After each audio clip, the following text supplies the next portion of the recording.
Have you ever wondered what happens when two ancient Greek gods clash over the mastery of nature itself?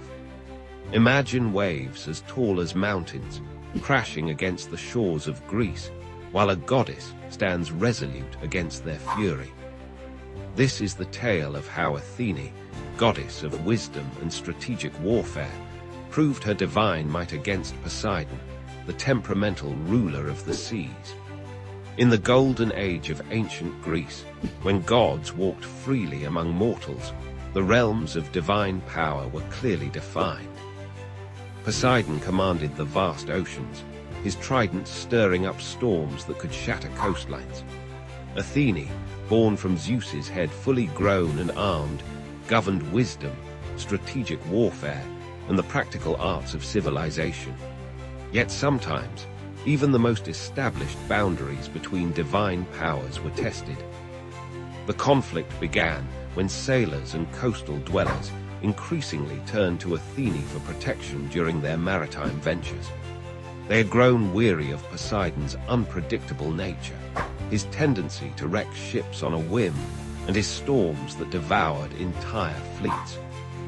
These mortals recognized that Athene's gift of wisdom might offer a safer passage across the treacherous seas than Poseidon's volatile favors.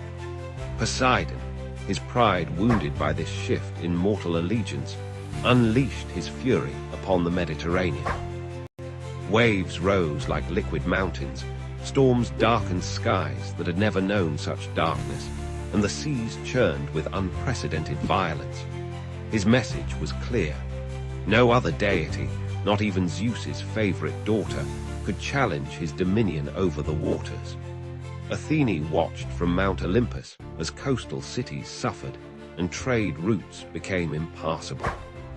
Unlike her impulsive uncle, she understood that true power lay not in destruction, but in mastery and control. She knew she must act, not just to protect her mortal followers, but to demonstrate that wisdom could tame even the wildest forces of nature. One stormy morning, Athene descended to Cape Saunion, where one of her most sacred temples stood overlooking Poseidon's domain. The sea god had whipped the waters into a frenzy, creating waves that threatened to devour the very cliffs upon which her temple was built. As lightning split the sky and thunder shook the earth, Athene raised her spear. Instead of meeting force with force, Athene employed her legendary strategic mind. She began by understanding the patterns within Poseidon's chaos, the rhythms hidden in the storm's rage. With each wave that crashed against the cliffs, she learned more about the nature of the sea itself. This was not just a battle of power, but a lesson in the superiority of wisdom over raw strength. Drawing upon her divine knowledge, Athene started to impose order upon chaos. She moved her spear in precise patterns, each gesture calculated to affect the water's movement. Gradually, the massive waves began to respond to her influence. Where Poseidon created turbulence, Athene introduced harmony. The water's surface, which had been a violent maelstrom moments before, slowly transformed into organized patterns. Poseidon, sensing the change in his domain, emerged from the depths in a chariot pulled by magnificent hippocampi. His expression betrayed both anger and disbelief as he watched Athene tame his wild seas. He raised his trident, attempting to reassert his dominion, but found that Athene's calculated influence could not be easily undone. The goddess demonstrated that true mastery comes not from the ability to create chaos, but from the wisdom to understand and guide natural forces. Under her influence, the waves began to dance in rhythmic patterns, creating a display of both power and beauty. Ships that had been tossing helplessly in the storm found themselves guided safely to harbor by these newly organized currents. This display of divine wisdom over brute force drew the attention of the other Olympians. Zeus himself appeared in the storm clouds above, observing the contest between his daughter and his brother. Even he had not expected Athene to demonstrate such masterful control over another god's domain. Poseidon, though his pride was wounded, could not deny the elegance of Athene's solution.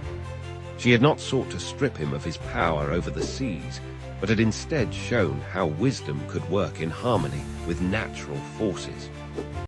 This lesson resonated deeply with the ancient Greeks, who saw in it a reflection of their own struggles to build civilization in harmony with nature's power. The aftermath of this divine demonstration changed how mortals viewed their relationship with the sea. They learned that respect for Poseidon's power, combined with Athene's wisdom, offered the best protection during maritime ventures. Sailors began to pray to both deities, seeking Poseidon's favor for calm waters, while asking Athene for the wisdom to navigate them safely. This story, passed down through generations, teaches us that true power lies not in the ability to destroy, but in the wisdom to understand and guide.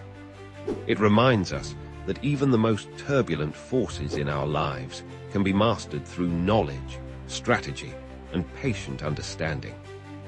Just as Athene proved that wisdom could calm the mightiest waves, we too can face our challenges not with brute force, but with thoughtful determination and strategic thinking. The temples at Cape Saunian still stand today, monuments to both Athene and Poseidon, reminding visitors of this ancient lesson in the triumph of wisdom over chaos. In their weathered columns, we can still feel the echo of that divine contest, where a goddess of wisdom proved that understanding nature's power is greater than.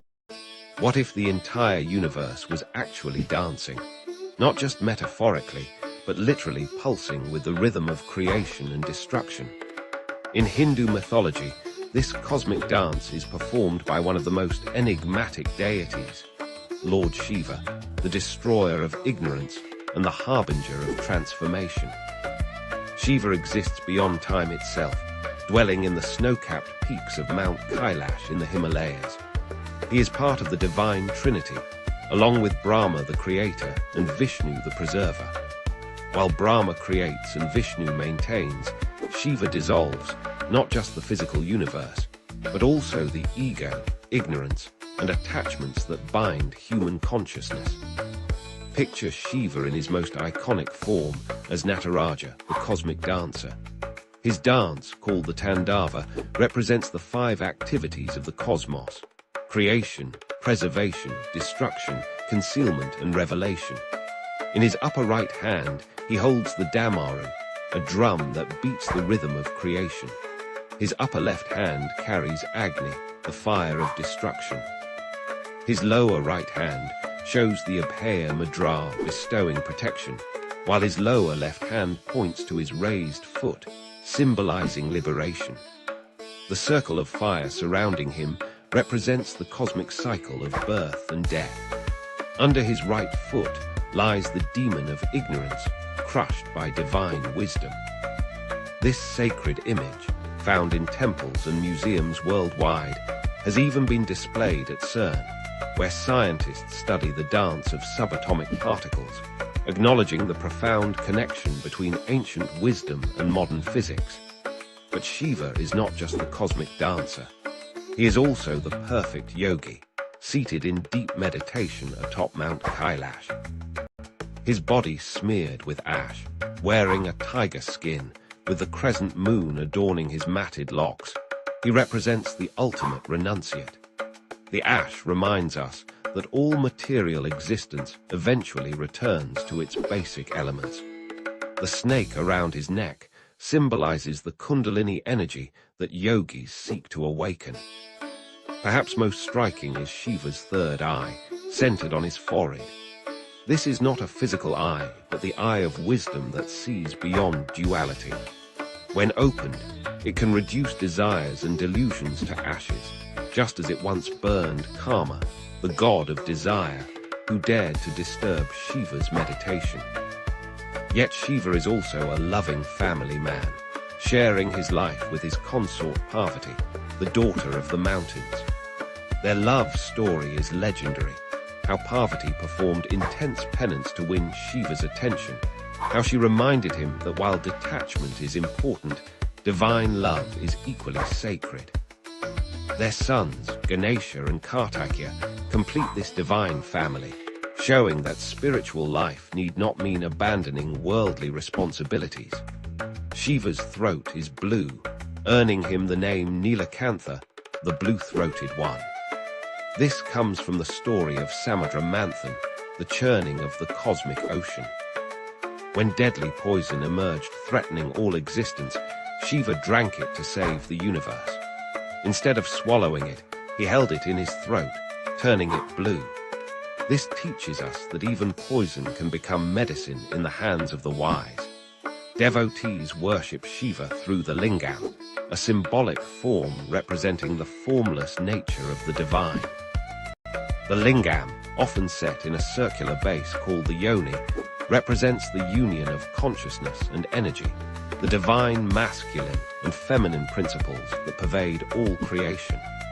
Shiva teaches us profound truths through his very appearance. His matted locks show that external beauty is meaningless.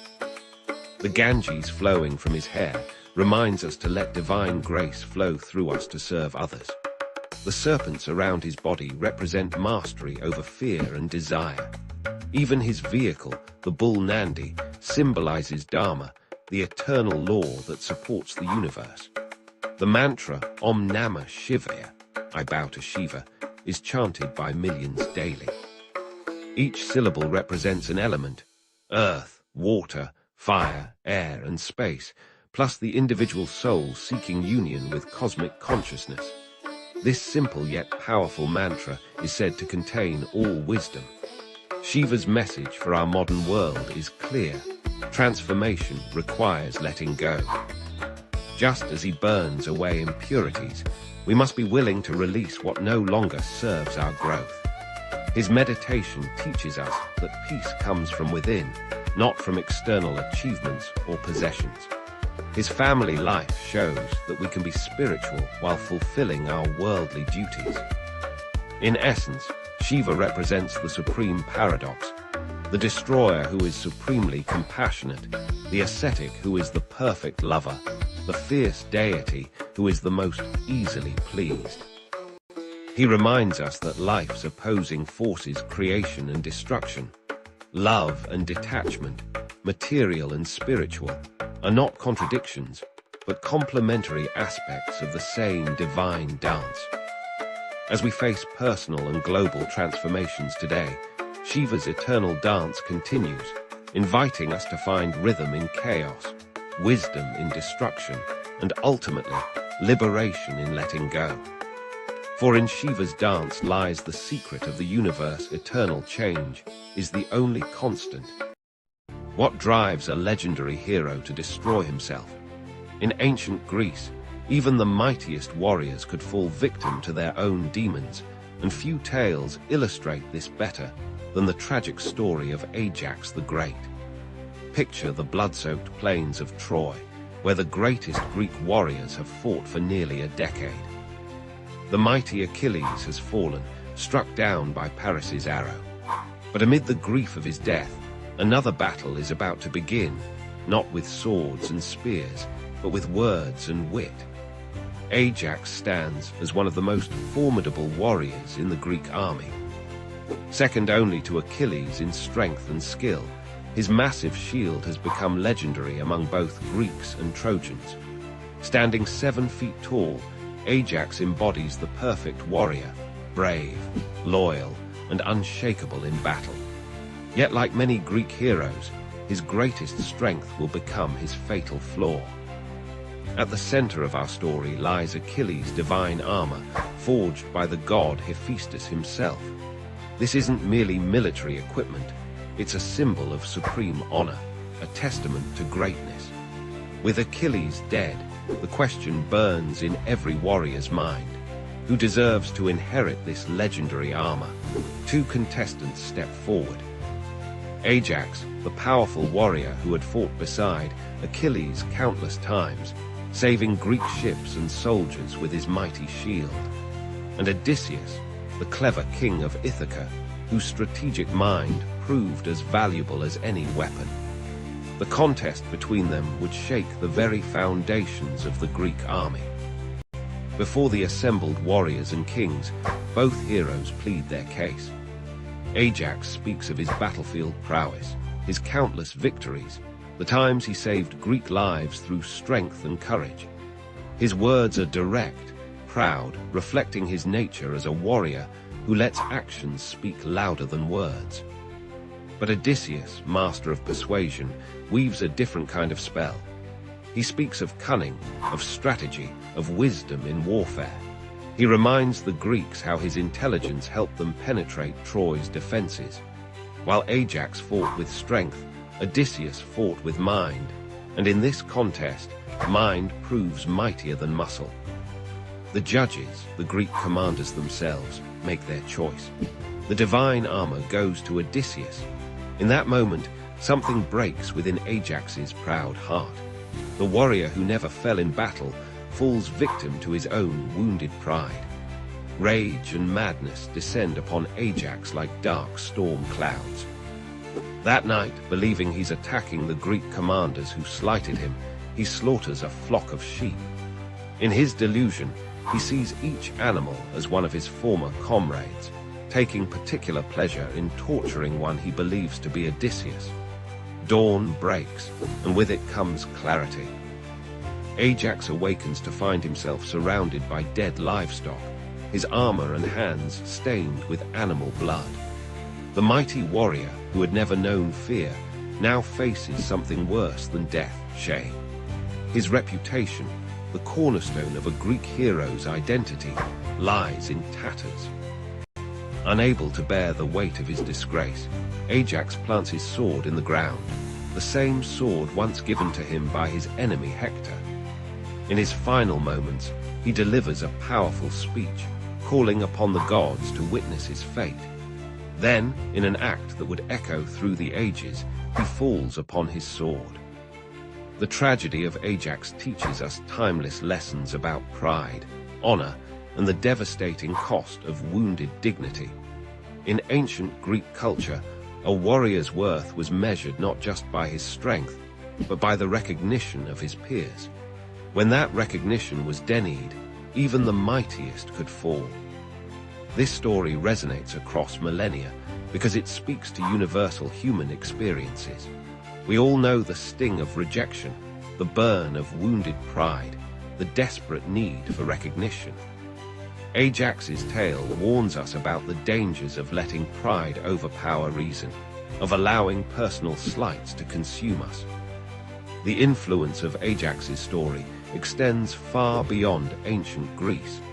His tale has inspired countless works of art, from ancient pottery to Renaissance paintings. Sophocles immortalized his tragedy in the play Ajax, one of the earliest and greatest Greek tragedies. Even today, psychologists use the term Ajaxian rage to describe explosive anger born of wounded pride. In our modern world, where battles are often fought in boardrooms rather than battlefields, Ajax's story remains surprisingly relevant. It reminds us that true strength lies not just in our abilities, but in how we handle defeat. It warns us that pride, left unchecked, can destroy even the mightiest among us.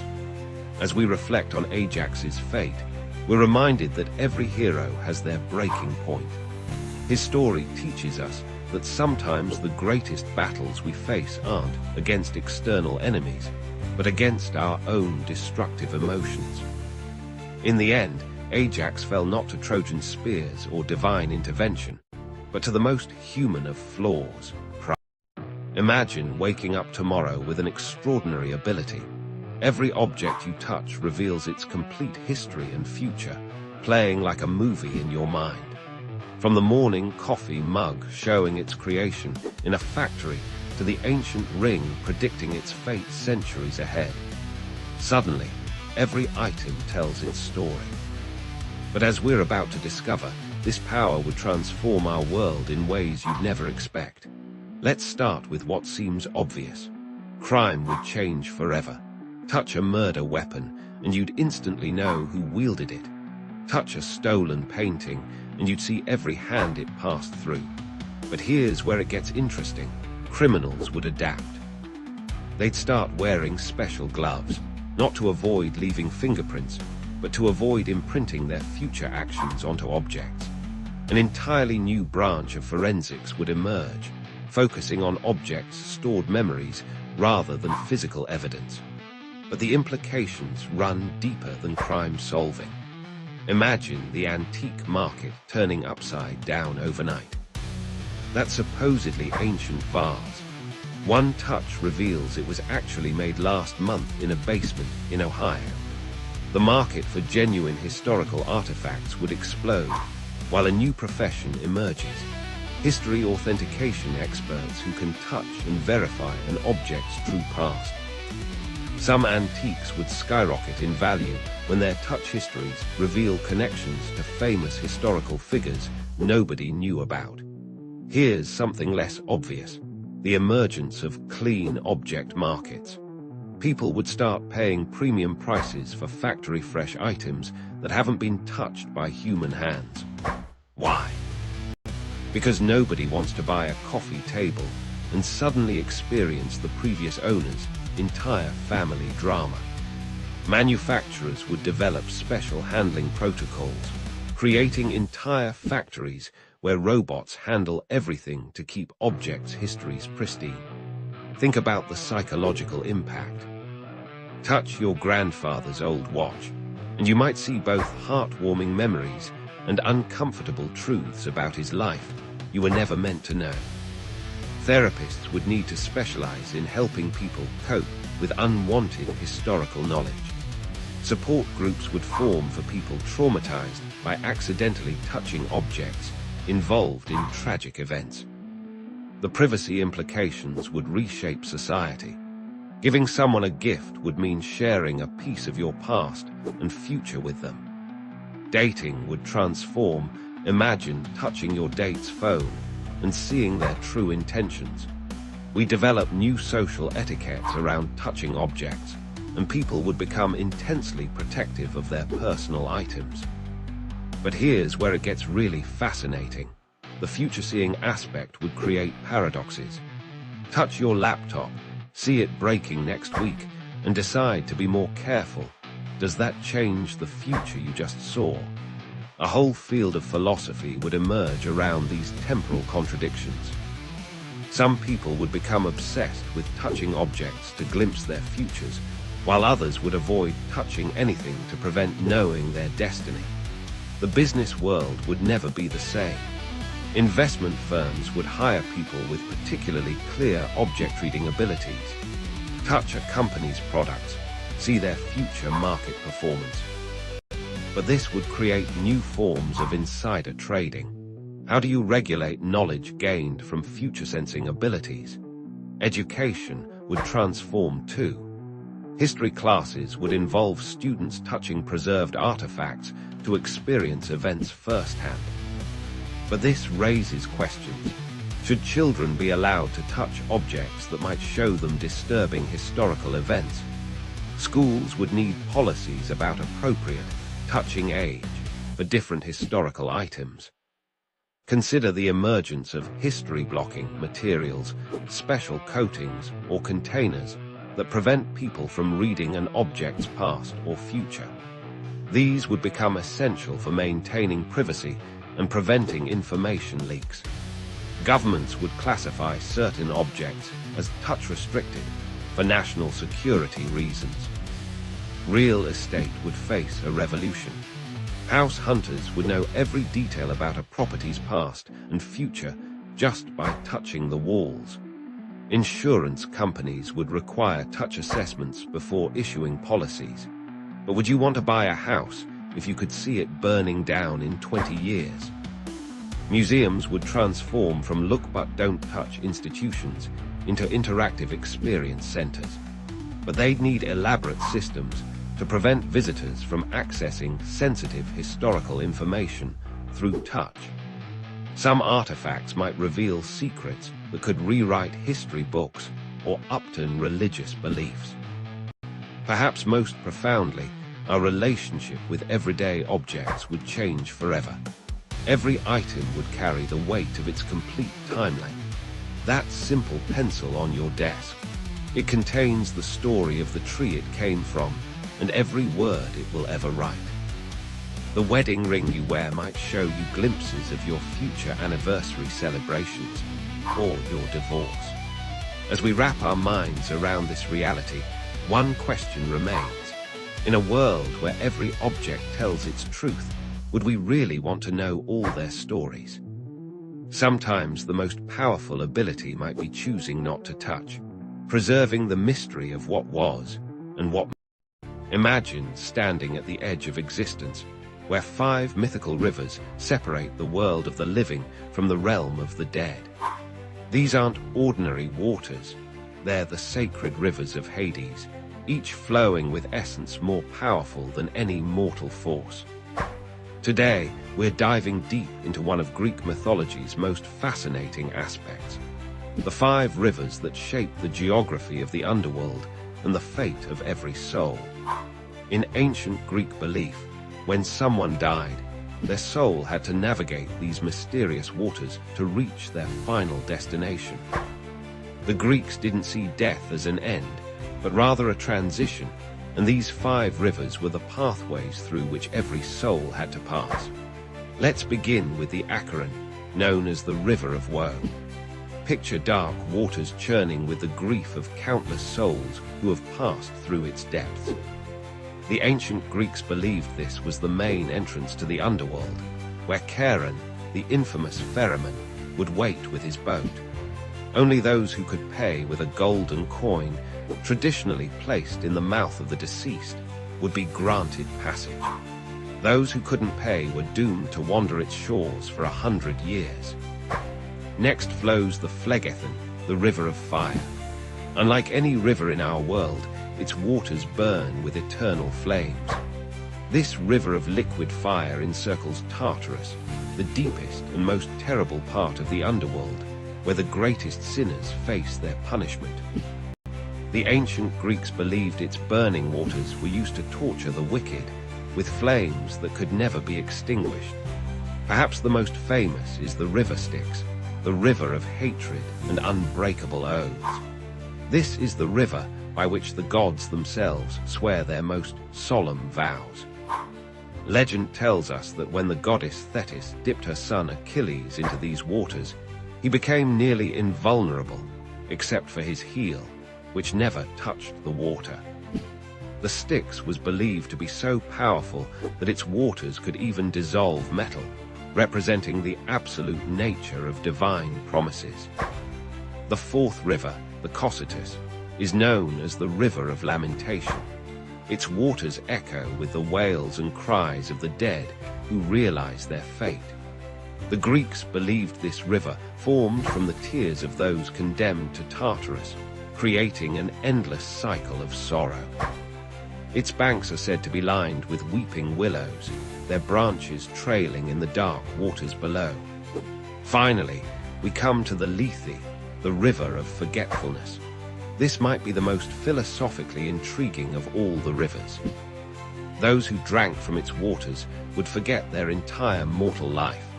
Every joy, every sorrow, every memory would be washed away.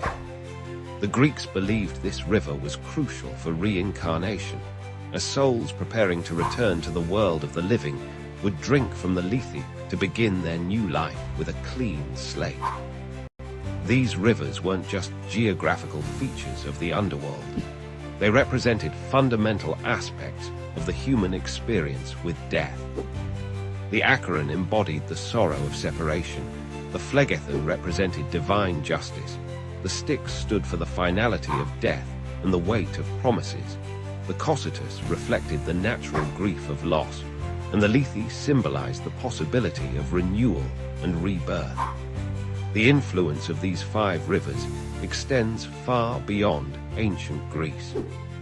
Their names and meanings have permeated literature, art, and popular culture throughout history. Dante referenced them in his Divine Comedy, and countless artists have depicted their mysterious waters. Even today, we use phrases like Stygian darkness to describe something particularly gloomy or impenetrable. Modern psychology has found parallels between these rivers and the stages of grief. The Acheron represents denial and isolation, the Phlegethon anger, the Cocytus bargaining, the Styx depression, and the Lethe acceptance.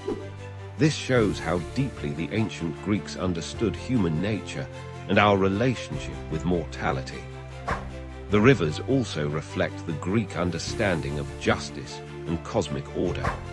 They believed that every action had consequences, and these rivers were part of the divine mechanism that ensured fairness in the afterlife.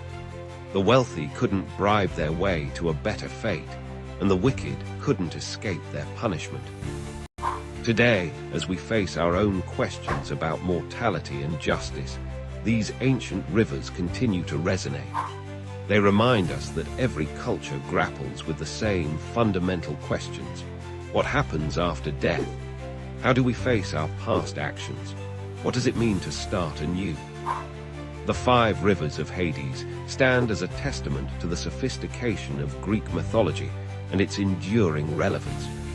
They tell us that death isn't simply an end, but a complex journey through sorrow, justice, binding oaths, lamentation, and ultimately, the possibility of renewal.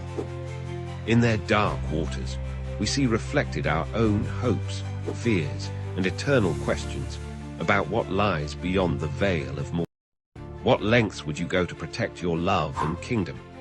In ancient Greece, one remarkable queen's answer to this question became legendary, as she employed wit and wisdom to outmaneuver an army of suitors who threatened everything she held dear. In the grand palace of Ithaca, Queen Penelope faced a crisis that would test both her loyalty and cleverness. Her husband, the legendary King Odysseus, had been absent for nearly 20 years.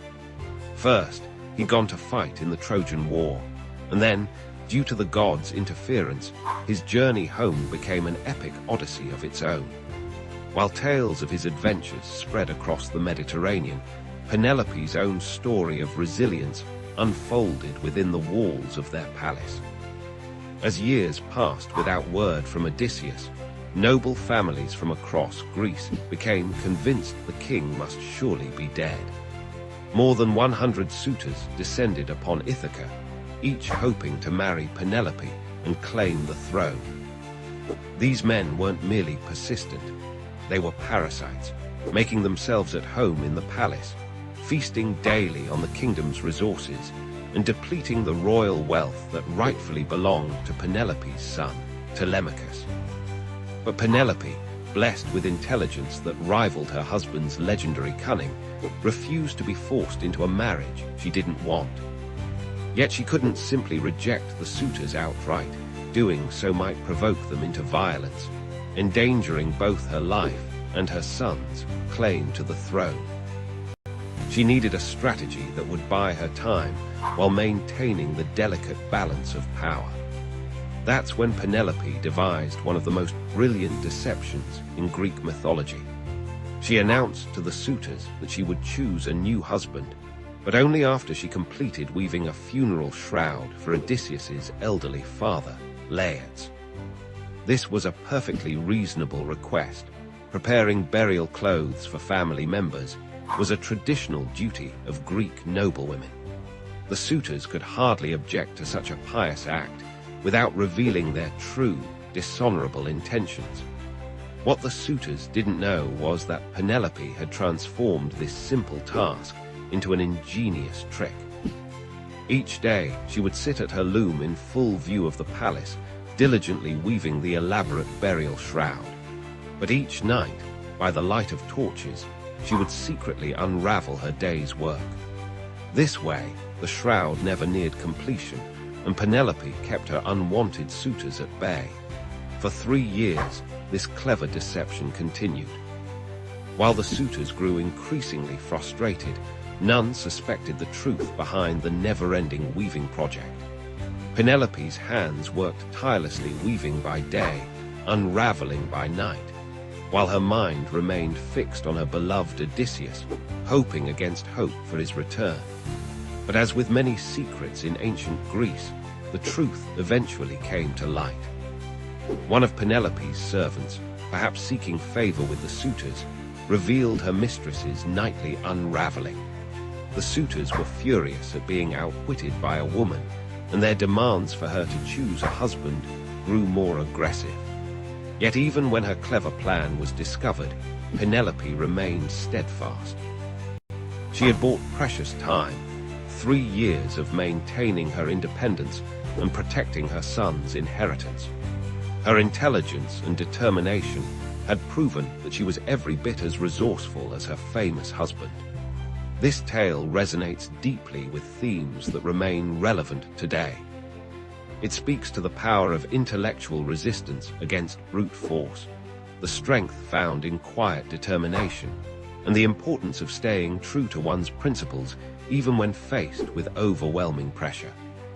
Penelope's weaving trick demonstrates how creativity and wit can be powerful weapons against those who rely solely on wealth and status. The story also challenges traditional gender roles in ancient Greek society.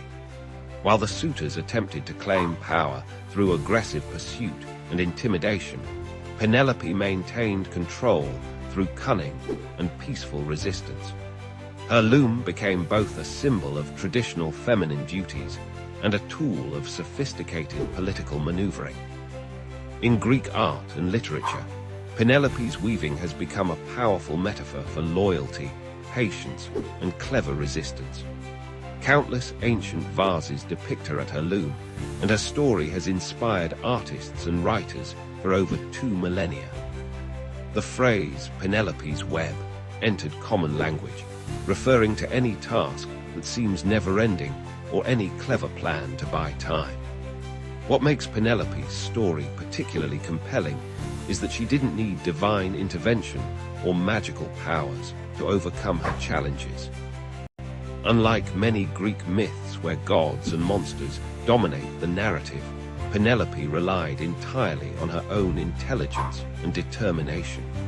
She proved that sometimes the greatest power lies not in physical strength or divine favor, but in the quiet persistence of human ingenuity. Today, Penelope's tale continues to inspire.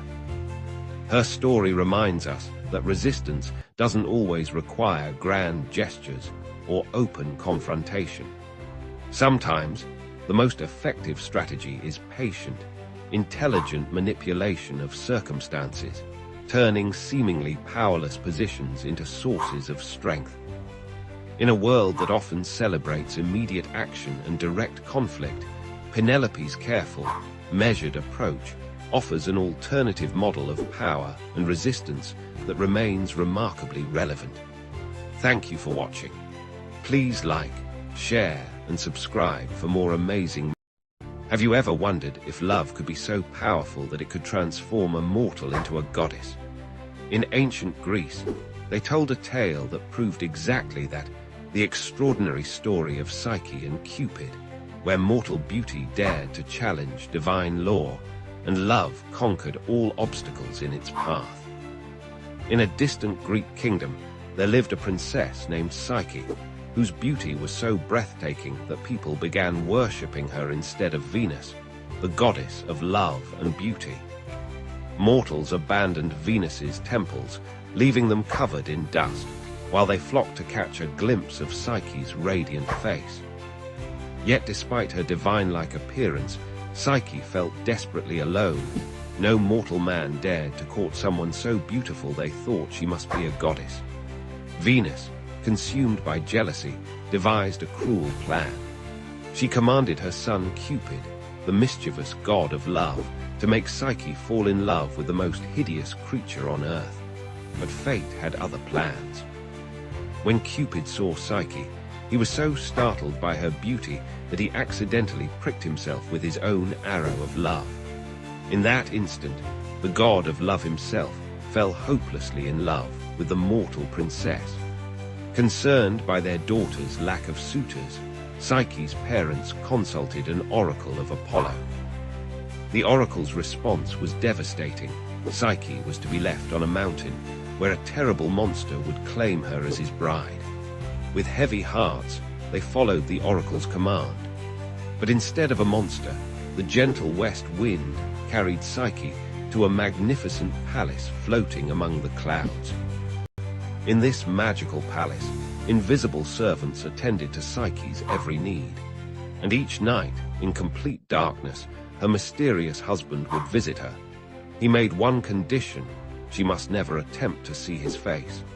For a time, Psyche lived in perfect happiness, though she longed to know the identity of her loving husband. But happiness rarely stays unchallenged. Psyche's jealous sisters visited and planted seeds of doubt in her mind. They convinced her that her unseen husband must be the prophesied monster, plotting to devour her. One fateful night, consumed by curiosity and fear, Psyche lit a lamp while her husband slept. There she saw not a monster, but the breathtakingly beautiful god of love himself. In her surprise, Psyche's hand trembled, and a drop of hot oil fell on Cupid's shoulder. He awoke, and in his pain and betrayal, flew away, leaving Psyche alone in the now empty palace. The magical servants vanished, and the beautiful home crumbled to dust around her. But Psyche refused to accept defeat. If love could transform a god into a gentle husband, perhaps it could transform a mortal into someone worthy of divine love. Thus began Psyche's impossible quest to win back Cupid's love. Venus, still burning with jealousy, set 4 seemingly impossible tasks for the mortal girl. First, she had to sort a massive pile of mixed grains before sunset. Tiny ants, moved by her dedication, came to her aid. Next, she had to gather golden wool from violent, deadly sheep. A river reed whispered the secret of collecting wool caught in brambles instead. The third task required collecting water from the source of the river Styx, where dragons guarded the treacherous cliffs. Jupiter's eagle himself helped her complete this task, but the final challenge seemed truly impossible. Venus demanded Psyche journey to the underworld itself to bring back a portion of Prosperna's beauty in a box. Guided by a mysterious voice, Psyche navigated the dangers of the underworld. She avoided the temptation to help suffering souls, kept coins in her mouth for Charon the ferryman, and gave treats to Cerberus, the 3-headed guard dog. Yet after successfully completing her mission, curiosity once again got the better of her. Psyche opened the box, hoping to take a tiny bit of divine beauty for herself. But the box contained no beauty. Instead, it held the sleep of the dead. As Psyche fell into a death-like slumber, Cupid, who had been watching over her throughout her trials, could no longer stay away. His love for her had only grown as he witnessed her courage and determination. He wiped the deadly sleep from her eyes and pleaded with Jupiter to make their love legitimate. Moved by their devotion, Jupiter granted Psyche immortality. Even Venus, seeing how far a mortal would go for love, finally accepted their union. Psyche became the goddess of the soul, and her marriage to Cupid was celebrated with a grand feast on Mount Olympus. Their daughter was named Volupta's pleasure, symbolizing the union of love and the soul. This timeless tale reminds us that true love requires more than just physical beauty. It demands trust, courage, and perseverance. Psyche's journey from mortal to goddess shows us that love has the power to transform not just our circumstances, but our very being. Her story has inspired countless artists and writers throughout history, from ancient Roman frescoes to Renaissance paintings, and continues to captivate audiences today. In the end, Psyche and Cupid's story teaches us that the greatest obstacles to love often come from our own doubts and fears. Yet when we face these challenges with determination and faith, even the impossible becomes possible. After all, isn't that what love is all about? Believing in something greater than ourselves, even when the gods themselves seem to step. Have you ever wondered what it would be like to wield the power of lightning, command the seas, or rule the underworld? For the ancient Greeks, these weren't just flights of fancy. They were the very real powers of their gods and goddesses, beings who controlled every aspect of their world and still captivate our imagination today. Before there were gods, there was chaos.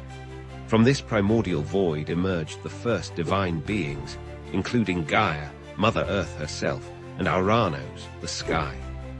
Their children, the Titans, ruled the world until a new generation of gods, led by Zeus, rose to challenge them in an epic war that shook the foundations of the cosmos. After their victory, Zeus and his siblings divided the world among themselves. Zeus claimed the heavens and became the king of gods, wielding his mighty thunderbolt to maintain order. His brother Poseidon took dominion over the seas, commanding storms and earthquakes with his legendary trident.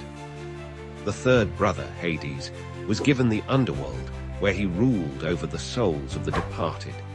But the Olympian pantheon was far more than just these three powerful brothers. Hera, Zeus's wife and queen, became the guardian of marriage and childbirth, though she spent much of her time dealing with her husband's countless affairs. Athene, who sprang fully grown from Zeus's head, embodied wisdom and strategic warfare, becoming the patron goddess of Athens and a champion of heroes. Apollo and Artemis, the divine twins, brought light and darkness to the world. Apollo drove the sun chariot across the sky and presided over music, prophecy, and healing. His sister Artemis, the skilled huntress, protected the wilderness and its creatures while racing through forests with her silver bow. Aphrodite, born from the sea foam, wielded power perhaps greater than any weapon, love itself. Her beauty sparked wars and toppled kingdoms, while her son Eros shot golden arrows that made even the mighty Zeus fall helplessly in love with mortals. Ares, the god of war, reveled in battle and bloodshed, while Hephaestus, the divine craftsman, created wonders in his volcanic forge, including Zeus's thunderbolts and Achilles' famous armor. Hermes, the swift messenger of the gods, guided travelers and souls alike with his winged sandals, while also moonlighting as the patron of merchants and thieves. These gods were far from perfect. They displayed very human flaws: jealousy, pride, anger, and desire. Zeus's numerous affairs drove Hera to fits of vengeful rage. Apollo's pride led him to flay alive a satyr who dared challenge him to a musical contest. Aphrodite's vanity sparked the Trojan War when she claimed to be the most beautiful goddess. The gods frequently meddled in human affairs, sometimes helping, sometimes hindering. They blessed their favorites with extraordinary gifts and cursed their enemies with terrible fates. Athene guided Odysseus home from Troy, while Poseidon tried to destroy him. Apollo granted Cassandra the gift of prophecy, but cursed her so no one would believe her predictions. Their temples dotted the ancient landscape, from the magnificent Parthenon in Athens to the Oracle of Delphi, where Apollo's priestess delivered mysterious prophecies. People offered sacrifices, held festivals, and competed in athletic games to honor these divine beings, believing their favor could mean the difference between prosperity and ruin. The influence of these gods extends far beyond ancient Greece. Their stories have inspired countless works of art, from Renaissance paintings to modern novels and blockbuster movies. Their names grace our planets, chemical elements, and spacecraft. Their symbols and attributes still appear in corporate logos and government seals. But perhaps most importantly, these gods and goddesses represent timeless aspects of human nature and experience. Zeus represents authority and justice, but also the corruption of power. Aphrodite embodies love's ability to create or destroy. Athene shows how wisdom and strength can coexist. Their stories help us understand our own struggles with power, love, destiny, and mortality. The Greek gods remind us that even immortal beings aren't immune to the complexities of existence. They teach us that great power comes with great responsibility, and often great temptation. Their tales warn us about the dangers of hubris, while celebrating the potential for greatness in both divine and human nature. Today, while we may not worship at their temples or offer them sacrifices, the Greek gods and goddesses continue to reign in our cultural imagination. Their stories still resonate because they reflect universal truths about power, family, love, and the eternal struggle between order and chaos. In their strengths and flaws, their triumphs and failures, we see reflections of our own humanity, magnified to divine proportions. These Olympian gods, with their all-too-human personalities and superhuman powers, remain powerful symbols of the forces that shape our lives and our world. Their legacy lives on, reminding us that the stories we tell about divine beings often reveal profound truths. Imagine being married to the most powerful being in the universe. Now, imagine that your spouse can't stop chasing after other lovers. Welcome to the tumultuous world of Greek mythology, where even the queen of the gods isn't immune to marital drama. Today, we're diving into the fascinating tale of Hera, Zeus, and the elaborate tests she devised for her husband's many lovers. In ancient Greece, the gods were far from perfect. They embodied human traits, love, jealousy, anger, but on a grand, immortal scale. And no relationship exemplified this more than that of Zeus and Hera, the king and queen of Mount Olympus. Zeus, the mighty ruler of the gods, was known for his power, wisdom, and unfortunately, his wandering eye. His list of affairs was longer than a scroll in the library of Alexandria. Hera, on the other hand, was the goddess of marriage and childbirth. Ironic, isn't it? The patron of faithful unions was stuck in the most unfaithful marriage in all of mythology. But Hera wasn't one to sit idly by while Zeus gallivanted across the mortal world. Oh no, she had a plan, a series of tests and trials for Zeus's lovers that would make modern reality TV shows look tame in comparison. Let's start with one of Zeus's most famous affairs, his relationship with Io, a beautiful priestess of Hera's own temple. When Hera suspected Zeus's interest in Io, she didn't confront him directly. Instead, she devised a clever test. One day, Hera descended from Olympus and approached Io. With a smile that could freeze the Mediterranean, she said, "My dear, I've heard so much about your beauty and grace. Surely you must be blessed by the gods themselves. Tell me, have you ever met my husband, Zeus?" Io, caught off guard and fearing Hera's wrath, stammered and denied any knowledge of Zeus. But Hera wasn't fooled. She knew the signs of her husband's dalliances all too well. As punishment, she transformed poor Io into a white heifer, a cow, and set a 100-eyed giant named Argus to watch over her. Zeus, seeing his lover's plight, sent Hermes to rescue Io.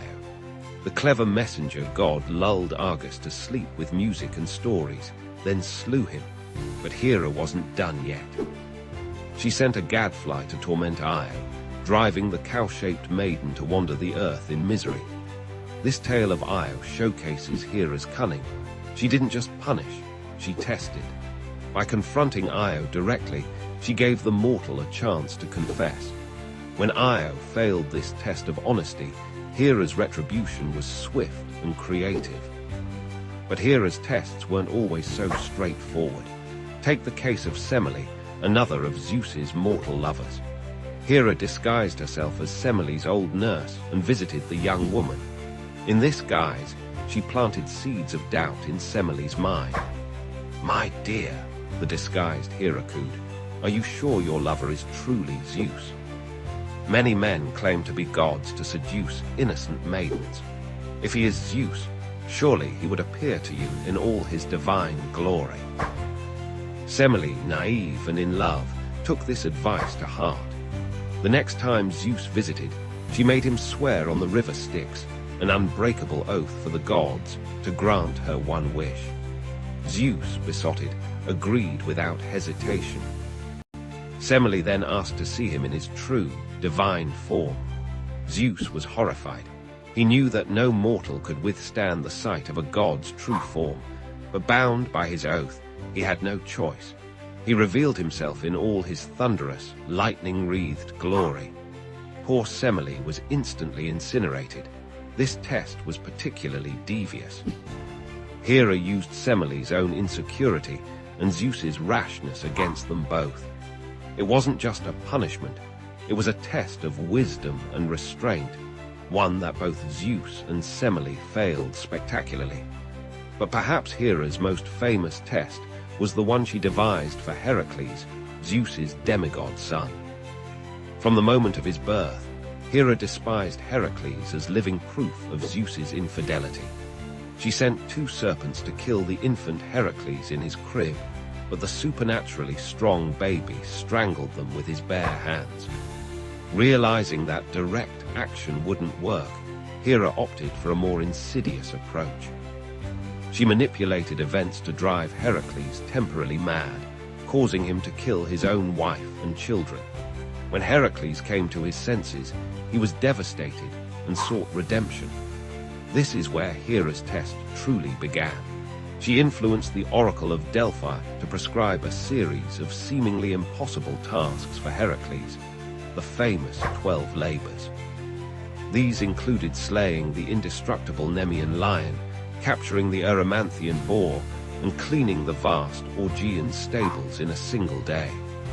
Each labor was designed to be an insurmountable challenge, a test not just of Heracles' strength, but of his wit, courage, and perseverance.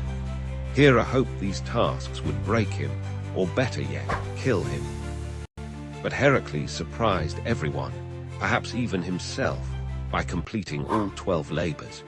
In doing so, Heracles not only redeemed himself, but achieved immortality, becoming one of the most celebrated heroes in Greek mythology. Ironically, Hera's attempt to destroy him had only made him stronger and more famous. These tales of Hera's tests reveal much about the ancient Greek view of the gods and human nature. The gods, for all their power, were flawed beings, subject to jealousy, anger, and pettiness. Hera, in particular, represents the complexity of human emotions, the pain of betrayal, the desire for revenge, but also cunning and resourcefulness. Her tests often backfired, creating some of the most enduring myths in Western culture. Io's wanderings explained the geography of the known world to the Greeks. Semele's fate led to the birth of Dionysus, the god of wine and revelry. And Heracles' labors became a template for the hero's journey, influencing storytelling for millennia to come. But these myths also serve as cautionary tales.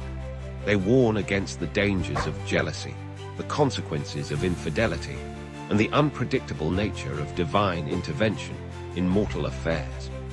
They remind us that even the most powerful beings can be undone by their own flaws, and that wisdom and restraint are as important as strength and cunning.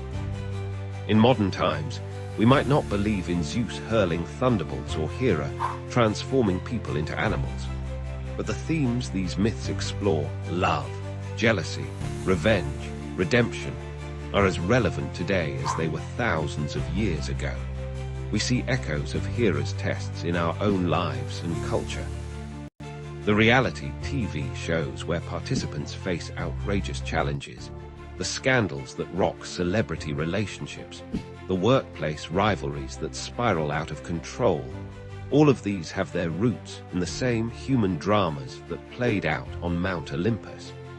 As we reflect on these ancient tales, we're reminded of the enduring power of mythology. These stories have survived for thousands of years because they speak to something fundamental about the human experience. They help us make sense of our world, our relationships, and our own complex emotions. So the next time you face a challenging situation or a test of your own, remember Hera and her divine trials. And ask yourself, How would you fare if the Queen of the Gods decided to test you? Thank you for watching, and please stay tuned for the next episode. Imagine a world where even gods must fight for recognition. This is the story of Manasa, the snake goddess who challenged the very foundations of divine hierarchy. In the celestial realms of Hindu mythology, where deities reign supreme and cosmic battles shape the universe, there existed a goddess unlike any other. Manasa, the serpent deity, born from the mind of the great sage Kashyapa, was destined for an extraordinary journey. Manasa's birth was no ordinary event. She emerged from Kashyapa's meditation, a living embodiment of his thoughts on snake lore and poison. Her very essence was intertwined with these potent forces, making her a unique and formidable presence in the pantheon of gods.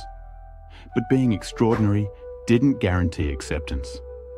Manasa found herself in a precarious position, caught between the world of gods and mortals. The established deities, particularly Shiva, the destroyer, viewed her with suspicion. They questioned her right to be worshipped, her place among them. Undeterred, Manasa embarked on a quest for recognition. She knew her powers were real, her domain vital. Snakes, after all, were both feared and revered in the mortal world. They symbolized danger and protection, death and renewal. Manasa understood that her role as their goddess was crucial for maintaining cosmic balance. Her journey took her to the mortal realm, where she sought devotees among the people. She appeared to farmers, healers, and common folk, demonstrating her power over snakes and her ability to cure their venomous bites. Slowly, whispers of a new goddess began to spread. But not everyone was willing to accept Manasa. In the kingdom of Champaka lived a wealthy merchant named Chand Sadagar. He was a devout worshipper of Shiva and refused to acknowledge Manasa's divinity. This rejection became the central conflict in Manasa's story, a test of her resolve and divine status. Manasa approached Chand, requesting his worship. She said, "O merchant, I am Manasa, goddess of snakes. Offer me your devotion, and I shall protect you and your kin from the dangers of serpents." But Chand, proud and stubborn, replied, "I bow only to Lord Shiva. I need no protection from a self-proclaimed goddess." This rejection ignited a battle of wills that would span years. Manasa, determined to prove her worth, unleashed her powers. She sent snakes to destroy Chand's gardens, sink his ships, and threaten his family. With each calamity, she offered him a chance to relent, to accept her divinity. But Chand remained steadfast. He cried out to Shiva, "O Mahadeva, protect me from this pretender." And for a time, Shiva's blessings shielded him from Manasa's wrath. This divine tug-of-war illustrated a profound truth in Hindu philosophy: the interconnectedness of all deities and the complex nature of devotion. As the conflict escalated, it caught the attention of other gods. They watched with interest, some sympathizing with Manasa's struggle, others wary of upsetting the established order. This cosmic drama reflected the earthly struggles of acceptance and change, a theme that resonates even in our modern world. Manasa's perseverance began to pay off. More and more mortals turned to her for protection, offering prayers and rituals in her name. Her power grew with each new devotee, challenging the notion that divinity was a fixed, unchanging state. The tide turned when Chand's son, Lakhinder, fell victim to a deadly snakebite on his wedding night. In her grief, Behula, Lakhindar's wife, turned to Manasa for help. She undertook a perilous journey, floating down the river with her husband's lifeless body, facing numerous trials. Behula's unwavering faith touched Manasa deeply. In this moment, the goddess realized that true divinity lay not just in power, but in compassion and the ability to inspire devotion. She restored Lakhinder to life, proving her divine capabilities once and for all. This act finally broke Chand's resistance. He saw the truth of Manasa's godhood and the folly of his stubborn denial. In a moment of humility, he offered her worship, but with a twist that spoke to his enduring pride. He turned his back and offered flowers with his left hand, a less respectful form of worship. Manasa accepted this imperfect devotion, understanding that change comes slowly and that even flawed recognition is a step towards acceptance. This teaches us a valuable lesson about tolerance and the gradual nature of spiritual growth. With Chand's acknowledgement, Manasa's position in the divine hierarchy was secured. She became known as Manasa Devi, a goddess of snakes, fertility, and protection. Her story spread throughout the land, inspiring devotion and respect. The tale of Manasa's struggle carries deep significance in Hindu thought. It illustrates the fluid nature of the divine pantheon, showing that new deities can emerge and gain acceptance. This reflects the adaptable, inclusive nature of Hinduism itself. Moreover, Manasa's journey embodies the concept of tapasya, or spiritual austerity. Through her persistent efforts and unwavering belief in her own divinity, she achieved her goal. This teaches us the power of determination and faith in achieving our life's purpose. The conflict between Manasa and Chand also highlights the tension between tradition and change, a theme relevant to all societies. It shows how established beliefs can be challenged and expanded, making room for new ideas and diverse perspectives. In the end, Manasa's story is one of empowerment. It tells us that even in the face of rejection and adversity, one can rise to claim their rightful place. It encourages us to persist in our goals, to believe in our inherent worth, and to seek recognition for our true selves. As we reflect on this ancient tale, we can draw parallels to our modern struggles for acceptance and recognition. Like Manasa, we too may face skepticism and rejection in our pursuits. But her story reminds us that with perseverance, compassion, and unwavering faith in ourselves, we can overcome any obstacle. The story of Manasa, the snake goddess, continues to slither through the consciousness of millions, reminding us of the power of belief, the importance of acceptance, and the ever-evolving nature of spirituality. In her journey from obscurity to divinity, we find a timeless tale of triumph that still holds meaning in our rapidly changing world.